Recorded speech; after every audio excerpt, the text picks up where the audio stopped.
ప్రస్తుతం mega power star Ram Charan craze గురించి ప్రత్యేకంగా చెప్పాల్సిన అవసరం లేదు.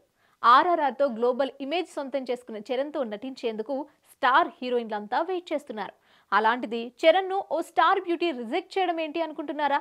ఆర్ఆర్ఆర్ సినిమాలో రాజమౌళి ఎన్టీఆర్కు అన్యాయం చేశాడని నందమూరి ఫ్యాన్స్ తెగ బాధపడిపోయారు.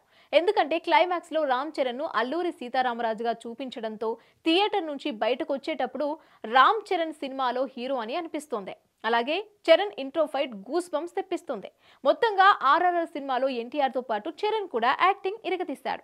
కానీ చరణ్ లోని అసలైన నాటుని బయటకు తెచ్చిన సినిమా రంగస్థలం అనే చెప్పాలి. ఇక కెరీర్ స్టార్టింగ్ లో చిరుత మగధీరతో అదరగొట్టేశాడు చరణ్. అలాంటి చరణ్ ను ఓ బాలీవుడ్ స్టార్ హీరోయిన్ రిజెక్ట్ చేయడం విశేషం. ఇప్పుడంటే చరణ్ తో సై అనడానికి బాలీవుడ్ బ్యూటీస్ తహతలాడుతున్నారు. కానీ గతంలో మాత్రం అలా లేని పరిస్థితి.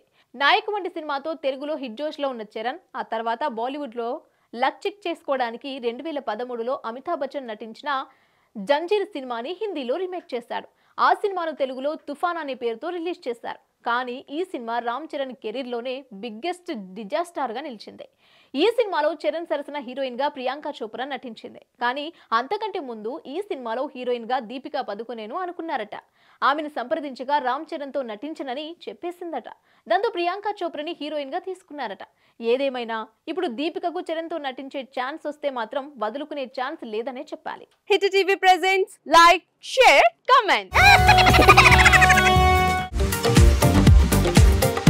టీవీ వాళ్ళకు కూడా నేను ఒక సర్ప్రైజ్ ఇద్దాం అనుకుంటున్నాను. మీరు మాత్రమే జెస్సీ ఎందుకు అయ్యారు? ఇలాంటి అమ్మాయిలకి పిలవడానికి బాగుంటుంది.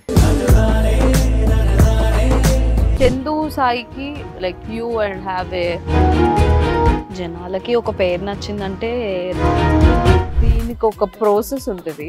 ఎందుకు ప్రాసెస్ డైరెక్ట్‌గా వెళ్ళిపోదాం. ఏదైనా ఒకటి మర్చిపోయినావా నువ్వు? మర్చిపోయినా మేడం. ఏం మర్చిపోయావు? నా గుండె. ఏదో ఆ టైంకి మన సుడి బాగుంటే ఎవరన్నా చూపిస్తే రాయగలం కానీ డోర్ టు డోర్ సేల్స్ చేసేవాళ్ళు. శారీ వస్తుంది కదా, శారీలో వెనకాల కట్టుకుని